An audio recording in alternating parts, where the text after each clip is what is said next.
Boys, thank you for waiting around. What did you make of that?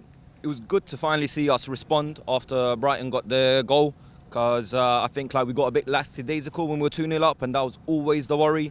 We've seen it time and time again. We scored the first goal. This time we got a second goal, and we just kind of shut off a bit. It all gets a bit kind of stale. There's no penetration. You see the strikers making the run, but we're not really picking them up. But it was good. It was good in that sense. The goal woke us up, didn't it? It did. And I was curious to know who was actually marking Lewis Dunk, because it was a bullet header. Someone told me it was Andreas Pereira, but I don't know. I've not seen a replay.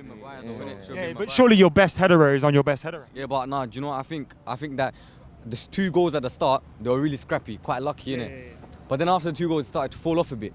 When they came and scored the first goal for them, that's when we came out of the show. And even until the 88th, 89th minute, we were still going for more and going for more. That's what I think United should be doing every game, not stopping, going for more. When we sit back, it's so easy for teams to break us down. So it's so inviting. But obviously, when you got that front three with the pace, when you got Martial, who plays with his back to goal so well. What did you make of Martial's performance today? Because he didn't score, so obviously people aren't raving about it. Yep. Some people saying he's a bit quiet, not good today, but I thought he played well. I thought he played well. He holds the ball up very well, and the way he makes his runs, he draws defenders away, so he leaves spaces open for Rashford to get in there, Dan James to get in there. So Martial, I think we were talking about it before, and he was telling me that it was reminding him of Robbie Firmino, the way he kind of plays, almost as a false 9-ish, it's almost like a 9.5 kind of role.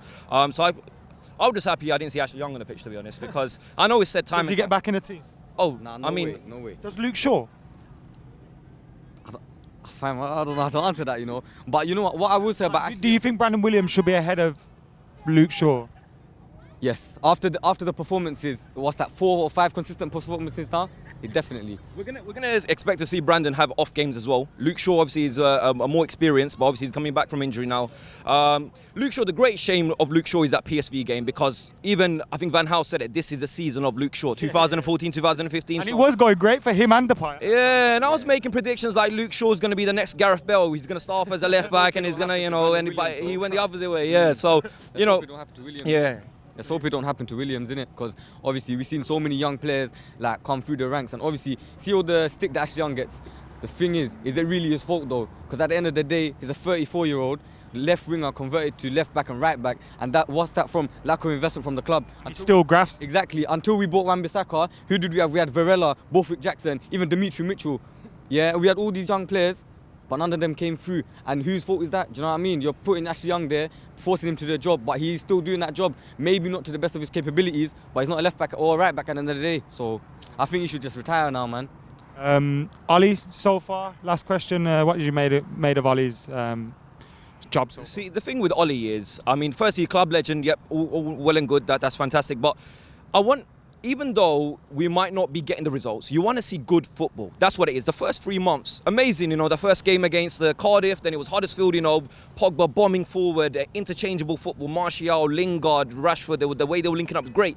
But then, ever since he got the permanent job, he was like he was playing, setting the team up to play, not to lose, rather than go out to win. So it's like he had something to lose then. Yeah, and it's such a shame. It's such a shame, and I think there's a lot to be said about Van Gaal and Mourinho and their legacy and the way they taught footballers to play. So we talk about Smalling and we talk about Jones and talk about all of these guys, the way they're playing. Sometimes it's all of that thing that's been drilled into their brains, possession football, safety football, that kind of stuff. So to unteach them or to clear them out and bring in fresh players, it's going to take time. It's going to take a process. With Ollie, I just want to see more like today, a bit more like the second half of today. If we see a bit more of that, I'll rather Ollie do that, be given time, because chopping and changing again, it's gonna, it's a vicious cycle. You're gonna see Ollie go, and who's gonna come in? Allegri.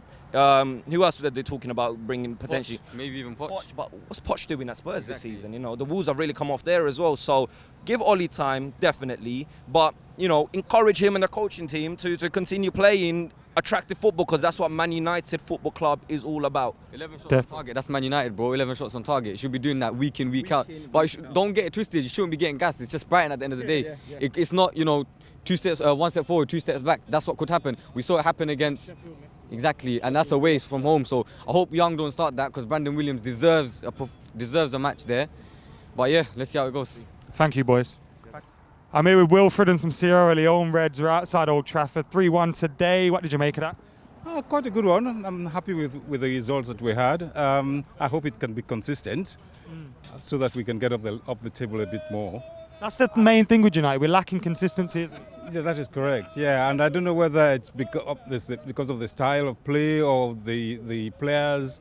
I know they're good quality, quite a lot of them, but they don't seem to put it together consistently for us to progress. Do you think that's because of their younger players, because we've got an inexperienced manager? What do you think it is? Well, I wouldn't say so much inexperienced manager. He's got some experience behind him, but the players themselves, although they are of quality, they don't have a lot of experience behind them. And I think the team needs some good experienced players that will encourage the younger ones and basically show them the ropes. What did you make of Brandon Williams' game today? He came in at left back. He's been impressive, hasn't he? Well, yes, he has been. I didn't see much of him really because of the position I was, but I heard that he did quite well. Who was your man of the match today? My man of the match was McTominay. Yeah? Yes. See, I think it was Fred, you know. You think McTominay? No way. Scotty, definitely. Man, that's everybody's man right now. He's the most popular Man United player right now. He has to be. Everybody loves him. I think he was man of the... Who did they actually give the official man of the match to? I don't know. I think it should be Scotty. I mean, everyone on Fancams has been saying McTominay or Fred. Really?